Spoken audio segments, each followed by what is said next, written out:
Hello guys. तो आज हम बात करते हैं कि जो दिल्ली हाई कोर्ट का जेजे का इंटरव्यू था उसमें क्या क्वेश्चन पूछे गए, कैसे क्या प्रोसेस रही, कहाँ से कैसे प्रोसेस स्टार्ट हुई, कैसे आपको जाना है, आदि सब के बारे में हम जो है आज बात करेंगे।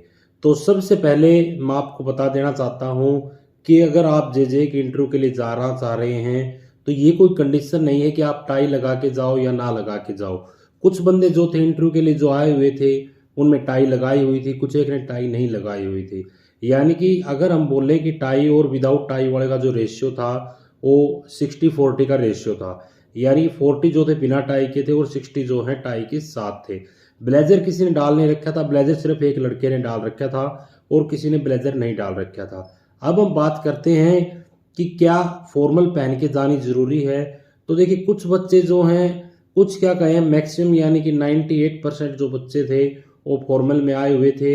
यानी कि ज़्यादातर बच्चों ने जो है ब्लैक पैंट डाल रखी थी और वाइट शर्ट डाल रखी थी और उसके ऊपर टाई लगा रखे थे। तो मैक्सिमम जो बच्चे थे उन्होंने जो जूते पहन रखे थे वो भी ब्लैक कलर के पहन रखे थे। मैं जो आपके सामने जैसे ड्रेस में बैठा हुआ हूँ, मैं सेम ड्रेस डाल के गया था। मेरी पैंट जो है ब्लैक नहीं है, आप ब्लैक डाल भी सकते हैं या फॉर्मल डाल सकते हैं। दो बच्चे ऐसे थे जिन्होंने टी शर्ट डाल रखी थी। उसके अलावा अगर मैं बात करूं, दो बंदे ऐसे भी थे जिन्होंने चेक की शर्ट डाल रखी थी और 4 या 5 बंदे ऐसे थे जिनके पास जो व्हाइट शर्ट के अलावा अदर कलर की जो लाइट कलर की शर्ट थी वो थी। अब हम बात करते हैं कि प्रोसेस कैसे रही। तो इंटरव्यू का टाइम था 11:30 का। तो हम वहाँ पर पहुँच गए थे पहले ही 11 बजे के लगभग हम वहाँ पहुँच गए थे। उसके बाद हमारी जो है गेट से एंट्री हो गई थी। गेट नंबर 7 था, आई थिंक 7 हुई होगा।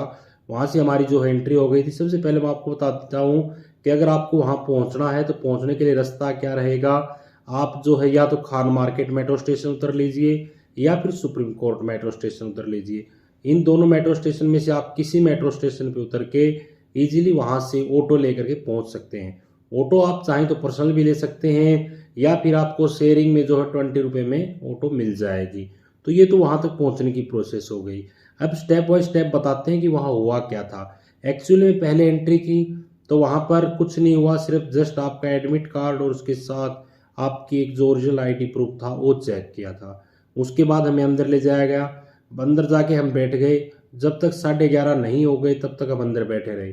11:30 के बाद क्या किया कि वो जो है उन्होंने अंदर जो मेन हॉल था जहाँ पर एडमिनिस्ट्रेटिव ब्लॉक था, जहाँ पर इंटरव्यू वगैरह चल रही थी, वहाँ पर एंट्री करा दी गई। एंट्री के बाद जो है उन्होंने गेट के ऊपर कुछ भी डॉक्यूमेंट चेक नहीं किया, जस्ट आपका एडमिट कार्ड और एक ओरिजिनल आईडी प्रूफ चेक किया था। उसके बाद वो जो है आपको 4th फ्लोर पर लेके गए। यानी कि आपको बता दिया गया कि आपको 4th फ्लोर पे जाना है। तो आपको लिफ्ट के थ्रू भी जा सकते थे और वहाँ पर जिन्ना भी था। तो मोस्टली जो बच्चे थे वो लिफ्ट के थ्रू जा रहे हैं, वो आपकी चॉइस, आप कैसे भी जा सकते हैं। 4th फ्लोर पे पहुँचने के बाद फुली जो है आपको जो हॉल मिलेगा वो फुली सेंट्रलाइज है। वहाँ पर क्या होगा, आपको बैठा दिया जाएगा और आपको पहले इंस्ट्रक्शन दे दी जाएगी जो आपके एडमिट कार्ड के पीछे आपने देखा भी होगा, जो 2nd और 3rd पेज हैं, जिसके अंदर आपको बताना है कि आप कौन से डॉक्यूमेंट लेके आए हैं। ये जो है इसकी इंस्ट्रक्शन आपको अच्छी तरह से समझा दिया जाएगा कि आपको क्या लिखना है क्या नहीं लिखना, क्योंकि स्टाफ जो था बहुत ही सपोर्टिव था। उसके बाद जब आप हर एक डॉक्यूमेंट का, जैसे आपने लिखना था 10th की मार्कशीट है या फिर 10th की जो है आपके पास सर्टिफिकेट है, उनका आपको सीरियल नंबर लिखना है। अपनी मार्कशीट से देख करके प्रॉपरली लिखें। दूसरा आपको क्या करना था, डेट ऑफ इश्यूइंग लिखना था। उसके बाद जो आपका दे रखा था भाई इश्यूइंग अथॉरिटी कौन सी है, तो ये चीज़ें आपको लिखनी थी। 10th की, 12th की, ग्रेजुएशन की, पोस्ट ग्रेजुएशन की या फिर कोई अदर क्वालिफिकेशन है उसके रिगार्डिंग आपको लिखनी है। इसके अलावा अगर आपका कोई कास्ट सर्टिफिकेट है तो उसकी डिटेल आपको फिल करनी है। उसके अलावा आपका कोई स्पेशल क्लासेस का सर्टिफिकेट है SC BC वाला, उसके लिए भी आपको मेंशन करना है। इसके बाद हम बात करते हैं कि लास्ट में अगर आपके पास कोई एडिशनल मतलब डिग्री वगैरह है तो उसको भी आप मेंशन कर सकते हैं। लास्ट में 2 ब्लॉक दे रखे हैं। ये सब फिल करने के बाद क्या होगा कि आपको जो है अंदर भेज दिया जाएगा डॉक्यूमेंट वेरिफिकेशन के लिए। ये सभी चीज़ें आपने फिल कर ली हैं। उसके बाद आप डॉक्यूमेंट को उसी सीरीज में लगाएं जैसे कि उसमें आपने फिल किया, जैसे 10th पहले लिखा है तो 10th के पहले लगा दे, फिर 12th के लगा दे। अच्छा, हम बात करें, आप जानना चाह रहे होंगे ग्रेजुएशन की जो है हर सेम की मार्कशीट लेके जानी है या कंसल्टेड जो मार्कशीट होती है वो लेके जानी है। तो उसमें जो है आप अगर एक अकेली डिग्री भी लेके चले जाते हैं तो भी सफिशियंट है। वहां पर सिर्फ एक डिग्री की डिमांड थी, इसके अलावा आपसे कोई मार्कशीट की डिमांड नहीं थी। तो ये अकेले आप डिग्री लेके जाएं, उसकी कॉपी लेके जाएं, कोई प्रॉब्लम नहीं होगी। दूसरी चीज मैं आपको बता देना चाहता हूँ कि जो स्टाफ था वो इतना सपोर्टिव था कि अगर आपके पास डिग्री की कॉपी नहीं है या अदर किसी भी डॉक्यूमेंट की कॉपी नहीं है तो वो आपको फोटोकॉपी खुद से प्रोवाइड कर रहे थे। यानी कि फैसिलिटी वो जो है अपने बिहाफ पे आपको प्रोवाइड कर रहे हैं कि भाई आप फोटोकॉपी के लिए वहां चले जाओ, वो निकाल देंगे, ऐसा कोई इश्यू नहीं है। उसके बाद अब आप जैसे ही अंदर जाओगे तो 3 बंदों का एक पैनल मिलेगा आपको। 2 पैनल बैठे हुए थे अंदर, तो आपको 2 में से किसी भी पैनल के पास भेज दिया जाएगा। 3 पैनल वाले बंदे क्या करेंगे, एक बंदा जो आपका एडमिट कार्ड है वो ले लेगा, उसके ऊपर आपने जो डॉक्यूमेंट की सीरीज वगैरह लिख रखी है वो आपकी चेक करेगा। साइड में जो बैठा होगा वो आपके फोटोकॉपीज का सेट ले लेगा, यानी कि आपका जेरोक्स का जो सेट है एडमिट कार्ड वगैरह का वो सब कुछ वो ले लेगा। और जो थर्ड बंदा होगा वो आपसे क्या करेगा भाई, जो आपके ओरिजिनल हैं वो ले लेगा। वो तीनों की तीनों क्या करेंगे, डेट और सीरियल नंबर जो कुछ भी है उनको मैच कर लेंगे। और उसके बाद अगर आपकी सब चीज़ें ठीक होंगी तो आपको रिमार्क्स करके और आपको बाहर भेज दिया जाएगा। अगर कोई प्रॉब्लम होगी तो आपको साथ के साथ वहाँ पर सोल्व करने का पूरा जो है चांस दिया जाएगा, या आप फ़ोन के थ्रू कैसे भी, फ़ोन यूज करने पर वहाँ पर कोई मनाही नहीं है जब तक आप इंटरव्यू रूम में नहीं जाते, उससे पहले आप फ़ोन अपना यूज कर सकते हैं। किसी के पास आप कॉल करके मंगवा सकते हैं अगर आप कोई डॉक्यूमेंट भूल गए हैं।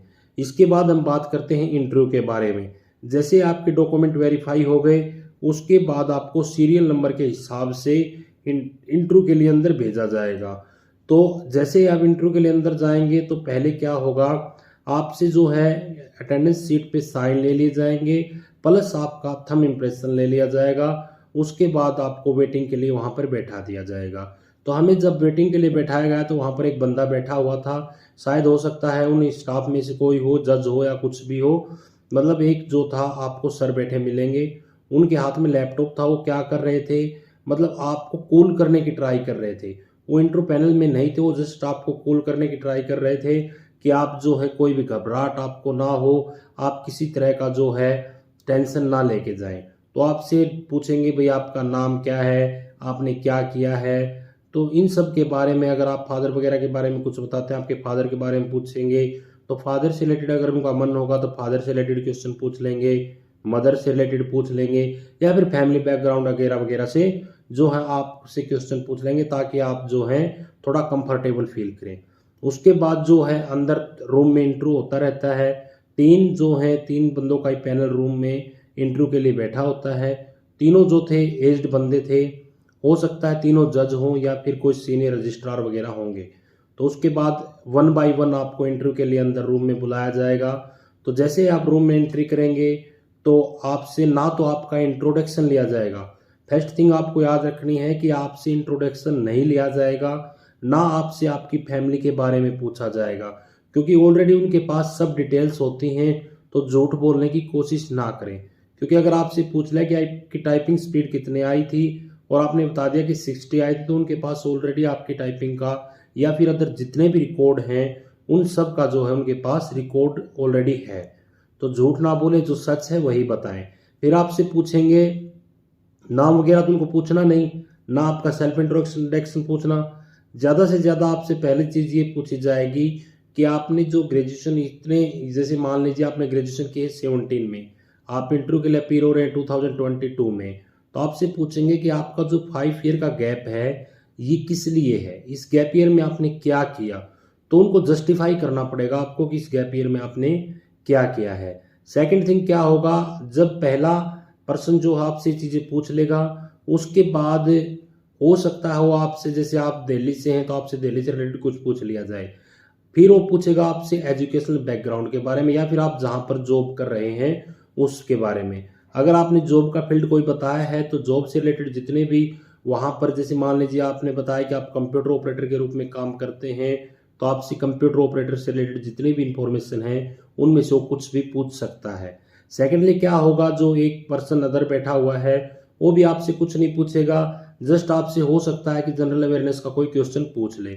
जो थर्ड पर्सन बैठा है उसके पास एक लैपटॉप होता है, वो भी जनरल अवेयरनेस से रिलेटेड कुछ भी पूछ सकता है आपसे। कंपलसरी नहीं है कि वो जनरल अवेयरनेस से रिलेटेड आपसे पूछे। कुछ एक बंदे हमारे ग्रुप में ऐसे भी थे जिनसे जो है सिर्फ उनका नाम पूछा गया और उनसे पूछा गया कि गैप ईयर का रीजन क्या था। थर्ड चीज उनसे जो मेनली जो सबसे जो एक कॉमन चीज पूछी गई वो ये पूछी गई कि क्या आप यहाँ पर जॉब करने के लिए एग्री हैं, आप यहाँ पर खुद को एडजस्टमेंट कैसे करेंगे, आप यहाँ पर रहना कैसे करेंगे, आप इतनी दूर से हैं तो आप यहाँ पर कैसे स्टे कर पाएंगे और आप हमारे साथ कैसे काम कर पाएंगे। क्योंकि हमारे पास कभी कभी जो होता है बोलेंगे कि रात के 8 बज जाते हैं, मॉर्निंग में भी ज़्यादा जल्दी आना पड़ सकता है, वर्कलोड ज़्यादा हो सकता है, तो क्या आप ऐसी कंडीशन में काम कर पाएंगे, इससे रिगार्डिंग जो है क्वेश्चन पूछे जाएंगे। ये सबसे पूछा गया कॉमन क्वेश्चन है। इसके बाद मैं जो अगर बात करूं कि कुछ एक बच्चों से जो क्वेश्चन पूछे गए थे, तो एक बच्चे ने बताया बाहर आकर के कि मेरे से पूछा गया था PIL की फुल फॉर्म क्या होती है, यानी कि कोर्ट से रिलेटेड हो गया। दूसरा जैसे पूछा गया कि भाई राष्ट्रपति जो होता है, आपका प्रेसिडेंट जो होता है, उसकी जो शपथ का होता है वो कौन सा आर्टिकल होता है, यानी कि राष्ट्रपति से रिलेटेड आर्टिकल भी आपसे पूछे जा सकते हैं। एक बंदे ने बताया कि मेरे से पूछा गया कि उपराष्ट्रपति से रिलेटेड आर्टिकल कौन सा होता है। एक से पूछा गया कि संविधान दिवस कब मनाया जाता है। एक से पूछा गया कि सॉवरेनिटी की स्पेलिंग लिख के दिखाइए। कुछ एक स्पेलिंग वाले भी बंदे थे, जिनसे एक या दो बंदे ऐसे भी देखने को मिले हैं कि जिनसे कुछ एक वर्ड जो कि टफ वर्ड थे या फिर नॉर्मल वर्ड थे, उनकी जो स्पेल लिखवा के बाकायदा पेज के ऊपर आपको पेज देंगे, पेंसिल देंगे, लिखवा के चेक की गई है। उसके अलावा अगर मैं कुछ क्वेश्चन की और बात करूं तो नीति आयोग के बारे में भी पूछा गया। उसके अलावा जैसे रूस और यूक्रेन का झगड़ा चला हुआ तो यूक्रेन से रिलेटेड कुछ एक क्वेश्चन पूछे गए। फिर इसके अलावा एक क्वेश्चन था आपका NHRC से, और एक क्वेश्चन आपका पूछा गया था ये जो आपका क्या कहते हैं कॉन्स्टिट्यूशन से रिलेटेड क्वेश्चन था। यानी कि जो मोस्टली क्वेश्चन थे वो आपके कहीं से भी कुछ भी पूछ रहे थे। एक से पूछा गया था हिस्ट्री से रिलेटेड कुछ क्वेश्चन पूछा गया था। उसने बताया कि मेरे से जो है सम्राट बिंदुसार के बारे में कुछ क्वेश्चन पूछा गया था। एक बंदे से क्या पूछा गया, कनकेव लेंस और कन्वेक्स लेंस के बारे में पूछा गया। तो इसी तरह से जो है कुछ एक जनरल अवेयरनेस के क्वेश्चन भी पूछे जा रहे हैं। मोस्टली जो है एक जो उनका कॉमन क्वेश्चन था कि शिव मोटो था या कुछ ऐसा करके कुछ क्वेश्चन था, वो पूछा गया था उनसे। तो ये क्वेश्चन भी बहुत कॉमन था। और इसके अलावा आपकी जो सुप्रीम कोर्ट के आर्टिकल होते हैं उनसे रिलेटेड भी कुछ क्वेश्चन पूछे गए हैं उनसे कि भाई सुप्रीम कोर्ट जो होता है या फिर हाई कोर्ट जो होता है उनसे रिलेटेड आर्टिकल भी एक या दो बंदों से पूछे गए हैं। बट मोस्टली से जो क्वेश्चन करे गए हैं वो सिर्फ इतने करे गए हैं कि आप क्या यहाँ पर जॉब करने के लिए एग्री हैं, अगर एग्री हैं तो आप यहाँ पर जॉब कैसे करेंगे, इनसे रिलेटेड ज़्यादातर क्वेश्चन पूछे गए हैं। तो अगर आपका भी इन फ्यूचर सुप्रीम कोर्ट में कोई भी इंटरव्यू हो तो आपको क्या है, सबसे पहले तो आपको सुप्रीम कोर्ट से रिलेटेड आर्टिकल देख लेने हैं। उसके अलावा आपको प्रेसिडेंट से रिलेटेड आर्टिकल, वाइस प्रेसिडेंट से रिलेटेड आर्टिकल, PIL वगैरह इनसे रिलेटेड क्वेश्चन देख लेने हैं। आपको नर्वस होकर बिल्कुल नहीं जाना है, क्योंकि ऐसा कुछ नहीं है कि वो कुछ टफ पूछ रहे हो, ना करंट इश्यूज से है, ना ऐसी कोई चीज पूछ रहे हैं जो आपने ना सुनी हो। इंटरव्यू पैनल जो है बिल्कुल इजीली आपसे इंटरव्यू लेगा, ऐसी कोई दिक्कत नहीं है। तो अगर फिर भी आपकी कोई डाउट रहती है कि सर क्या पूछा गया था, तो आप जो है कमेंट करके पूछ सकते हैं कि सर एक्स्ट्रा क्या पूछा जा सकता है। बाकी जितना पूछा गया था आज का एक्सपीरियंस सही था। और उसके बाद क्या बोलेंगे आपको कि भाई थैंक्स, आपको भी क्या करना है थैंक्स बोल के और अपना सामान उठा के बाहर आ जाना है। जब आप इंटरव्यू के लिए जाओगे उस टाइम पे आपको ना तो सामान अंदर लेके जाने देंगे, ना बैग अंदर लेके जाने देंगे, और उसके अलावा ना मोबाइल अंदर लेके जाने देंगे। अब मोबाइल वगैरह रखने की कोई प्रॉब्लम नहीं, वहाँ पे बाहर रखो आराम से, पूरी सेंट्रलाइज है, सब फैसिलिटी है, वॉशरूम भी अंदर ही है और आपको पानी की फैसिलिटी भी सब कुछ जो है अंदर ही प्रोवाइड किया जाएगा। तो अगर आप इंटरव्यू के लिए जा रहे हैं या आप इस सेशन में जा रहे हैं या नेक्स्ट ईयर जा रहे हैं, जब भी आप इंटरव्यू के लिए जा रहे हैं तो बिना किसी डर के अपने डॉक्यूमेंट कंप्लीट करके लेके जाएं। इसके अलावा इंटरव्यू में कुछ भी नहीं है, सब कुछ बहुत ही इजी है। हाँ, तो अपनी एक चीज़ और रह गई थी कि सर लैंग्वेज क्या होगी इसके अंदर। तो अगर हम लैंग्वेज की बात करें तो आप अगर इंटरव्यू देने के लिए जा रहे हैं तो वहाँ पर लैंग्वेज का कोई बैरियर नहीं था, ना कोई कंडीशन थी कि आपको इंग्लिश में इंटरव्यू देना है या हिंदी में इंटरव्यू देना है, क्योंकि इंटरव्यू लेने वाले जो बंदे थे खुद वो हिंदी में क्वेश्चन पूछ रहे थे और इंग्लिश में भी पूछ रहे थे।